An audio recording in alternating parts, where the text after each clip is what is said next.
मैं doctor Anil अलटकर, director अलटकर आई institute Hadapsar से और एक नया टॉपिक लेके आपके सामने आ रहे हैं। जैसे कि चश्मा, फ्रेम, ग्लास ये कैसे चूज करें, इसको कैसे बनाएं, ये बहुत कॉमन समस्या है।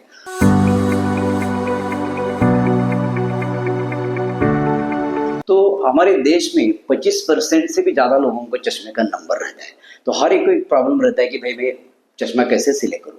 तो हम लोग जाते हैं चश्मे की फ्रेम से। फ्रेम अभी कैसे रहते हैं, एक तो रिम वाले फ्रेम रहते हैं, नहीं तो रिमलेस रहते हैं, या हाफ रिम, हाफ रिम बोलते हैं हम लोग उसको। इस तरीके के रिम्स रहते हैं, फ्रेम्स रहते हैं। और फ्रेम के शेप के मुताबिक हम लोग 3 टाइप में इसको डिवाइड कर सकते हैं। एक क्लासिक, दूसरा मॉडर्न और तीसरा रेट्रो ग्लासेस। तो क्लासिक में जनरली ये कॉमन लोगों के लिए ज़्यादा तो यूज़ किया जाता है, जिसमें अलग अलग शेप रहते हैं, जैसे कि रेक्टेंगुलर हो, स्क्वायर हो, राउंड हो, ओवल हो। और एविएटर, एविएटर यानी जैसे कि हम लोग पायलट लोग देखते हैं तो इसके टाइप पे रहते हैं। मॉडर्न फ्रेम में टिपिकल कैट ग्लासेस बोलते हैं हम लोग, कैट आई जैसे फ्रेम्स, जिसमें जो आउटर विंग्स जो रहते हैं फ्रेम के, वो थोड़े से ऐसे बाहर की तरफ आते हैं, तो इसको कैट बोलते हैं। ये फेमिनाइन यूज में ज़्यादा होते हैं। और दूसरे मॉडर्न में एविएटर ग्लासेस, एविएटर यानी थोड़े बड़े साइज में रहते हैं, और जैसे कि पायलट आपको मालूम है वो यूज करते हैं। तीसरा टाइप है रेट्रो ग्लासेस, यानी ओल्ड टाइप, ओल्ड, जैसे कि आप 1950 से पहले के जो इंग्लिश मूवीज देखेंगे या हिंदी मूवीज, उसमें वो ग्लासेस आप जो देखते हैं, तो रेट्रो टाइप।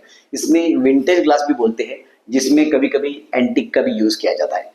अभी इसके बाद में हम लोग देखेंगे कि ग्लास लेंस मटेरियल कौन से टाइप का रहता है। तो लेंस में सबसे ज्यादा कॉमन रहता है वो ग्लास, वो सबसे अच्छी रहती है और क्लीन रहती है, उसमें क्लियरिटी भी ज़्यादा रहती है। लेकिन इसको थोड़ा सा हेवीनेस रहता है और ये टूटने के चांसेस रहते हैं, बच्चों में इससे इंजरी हो सकती है।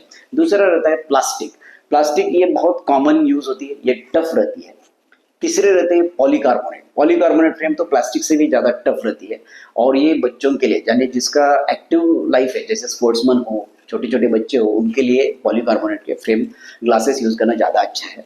और तीसरा लास्ट टाइप का, चौथा लास्ट टाइप है ट्राइवेक्स। ट्राइवेक्स ये थोड़े टफ रहते हैं, ये जैसे कि रिमलेस ग्लास में ज़्यादा यूज किया जाता है, कि जिसमें स्क्रूइंग किया जाता है और ग्लास टफ बनाई जाती है। इसके बाद में हम लोग देखेंगे टाइप, लेंस के टाइप्स कौन से रहते हैं। जैसे सिंगल विजन लेंसेस, यानी जिसमें एक तो दूर का रोशनी क्लियर होता है या नजदीक का दृष्टि, ये सिंगल, इसमें पूरे लेंस में सिंगल ऑप्टिकल पावर रहता है। बाईफोकल यानी जिसमें 2 नंबर रहते हैं, दूर का और नजदीक का। इसमें ग्लास में बाईफोकल यानी ऊपर का दूर के लिए रहता है और नीचे की ग्लास का नजदीक यानी रीडिंग के लिए रहती है। प्रोग्रेसिव लेंसेज, इसमें सभी इसमें क्लियरिटी आ जाती है, यानी नजदीक का भी अच्छा दिखता है, इंटरमीडिएट भी अच्छा दिखता है और दूर का भी अच्छा दिखता है। लेकिन प्रोग्रेसिव ग्लास एकदम सही तरीके से बनाना चाहिए।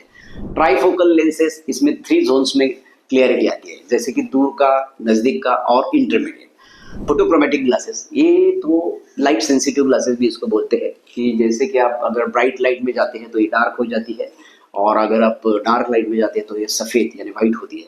इसमें जनरली ग्रे और ब्राउन ये 2 शेड्स ज़्यादा चलते हैं। पोलराइज ग्लासेस, पोलराइज ग्लासेस ये लाइट ग्लेयर कम करने का काम करते हैं, तो जिसमें लाइट का ग्लेयर में ज़्यादा जिसका काम है, तो उसके लिए पोलराइज ग्लासेस सूट हो सकते हैं। हाई इंडेक्स ग्लासेस, ये तो ज़्यादा जिसका नंबर जैसा माइनस बहुत ज़्यादा नंबर रहता है, तो उसको थिक लेंसेज को थिन में किया जाता है, तो इसको हाई इंडेक्स ग्लासेस बोलते हैं। अभी हम लोग लास्ट टाइप है अस्पेरिक ग्लासेस, जिसमें ये थोड़े फ्लैट रहते हैं, थिन रहते हैं। अभी हम लोग टाइप्स ऑफ लेंस कोटिंग देखेंगे, कौन से टाइप का कोटिंग किया जाता है। एंटी रिफ्लेक्टिव कोटिंग, जिसको ARC बोलते हैं, ये ग्लेयर कम करता है और इसीलिए ये इसमें ज़्यादा लाइट पास होती है, और ये जैसे कि कंप्यूटर यूज़ के लिए फ़ायदेमंद हो सकती है। स्क्रैच रेजिस्टेंस ग्लासेस, जिसमें स्क्रैचेस कम आते हैं और थोड़ी सी टफ रहती है। यूवी प्रोटेक्टिव ग्लासेस, ज़्यादातर अल्ट्रा वायलेट रेज से जिसको आँख में ज़्यादा, जैसे कि जिसमें मोतियाबिंदु हो या पर्दे का कोई प्रॉब्लम हो, उनको यूवी प्रोटेक्टिव ग्लासेस ज़्यादा फायदेमंद हो सकती है। ये अल्ट्रा वायलेट रेज प्रोटेक्ट करती है। और लास्ट देखेंगे तो ब्लू कट लेंसेज या blue light coating blocking lenses. तो ये लेंसेज ज़्यादातर डिजिटल वर्ल्ड यानी कंप्यूटर से आने वाले जो भी ब्लू लाइट रहते हैं, तो उसको ये प्रोटेक्ट करती है। ब्लू लाइट प्रोटेक्ट करने से नींद अच्छी आती है, क्योंकि रात में अगर आप डिजिटल यूज से काम करते हैं, तो इसमें से जो ब्लू लाइट होते हैं, तो हमारे को पर्दे में ऐसा सेंसेशन होता है कि अपना नींद नहीं हो रहा है हमको। तो ये डे लाइट में जनरली ब्लू लाइट ज़्यादा रहती है, तो इसको प्रोटेक्ट करके अगर अपन काम करते हैं तो आपको नींद बहुत अच्छी तरह से आ सकती है। अभी फ्रेम कैसे चूज करें, जैसे आपको चेहरे के मुताबिक जो भी आपको फ्रेम सूट है वो आप चूज कर सकते हैं, इसमें कोई ऐसा नहीं है। लेकिन इसमें आईपीडी का ध्यान देना बहुत जरूरी है। आपने आंखों के दो इंटरपिपुलरी डिस्टेंस, इन दोनों आंखों का जो सेंटर रहता है और वो फ्रेम का सेंटर दोनों भी मैच होना चाहिए। तो लेंसेज हमेशा इस तरीके के चूज कर दीजिए। तो ये जानकारी मैंने दी है आपको इन शॉर्ट। आप अपने ज़्यादा से ज़्यादा रिश्तेदारों में, दोस्तों में, फ्रेंड्स में शेयर कीजिए। अगर आपको कोई भी डाउट हो तो नीचे दिए हुए नंबर से आप हमसे कांटेक्ट कर सकते हैं। नमस्ते।